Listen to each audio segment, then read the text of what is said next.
War is tough. It takes a toll on the people, the land, and its resources. Throw in the fact that if the war is between brothers, fathers and sons, and neighbors, the damage against the country increases exponentially. As such, about midway through the American Civil War, Union forces found themselves in desperate need for troops. This was thanks to the fact that tens of thousands of American lives had already been lost in only 2 years, and the pool of able-bodied men was dwindling fast. A military draft was the next logical step in the recruiting effort, but as you can imagine, this turned out to be really unpopular. However, there were thousands of African American men who were eager to join the fight, but it was illegal for them to serve at the time. So in 1862, the US government finally started allowing the enlistment of black soldiers, albeit in their own segregated units.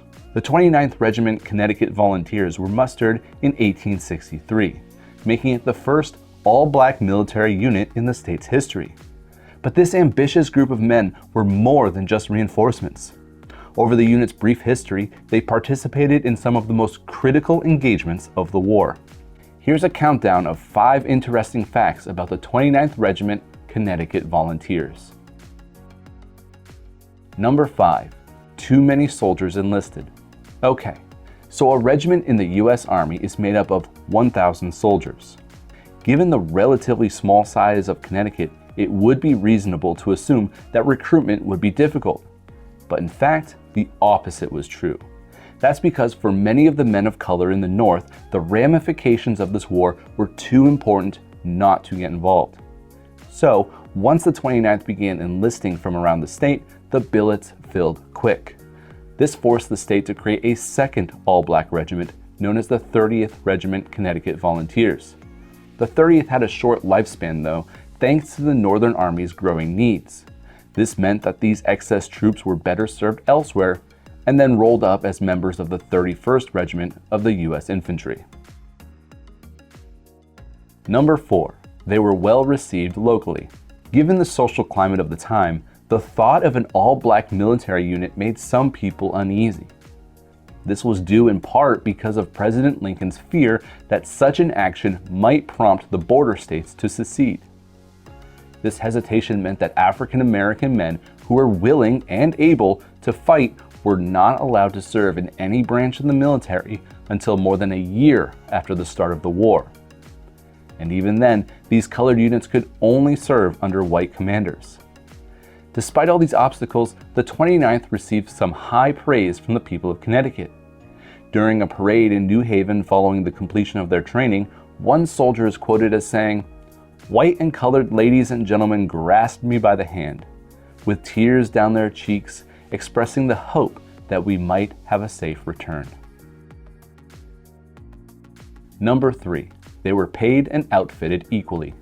When you think about the fact that the Civil Rights Act wasn't signed until 99 years after the end of the Civil War, or the Voting Rights Act 100 years later, it's safe to assume that African American soldiers in the Civil War wouldn't be treated the same as the white soldiers, right? Well, although we know that there would still be a long road ahead for racial equality following the Civil War, the soldiers of the 29th got an early taste of what they hoped would be the new normal. This came in the form of equal pay and the same uniforms as their white counterparts. Many were even eligible for a $600 enlistment bonus. Number 2. They went to war with the blessing of Frederick Douglass. If you've ever served in the military or know someone who has, then you know military send-off celebrations are nothing new.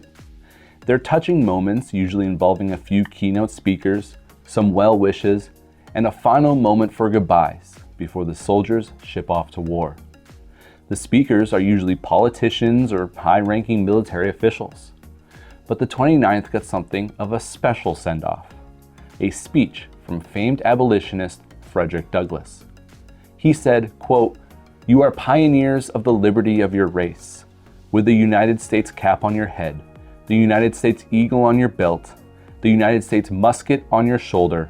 Not all the powers of darkness can prevent you from becoming American citizens.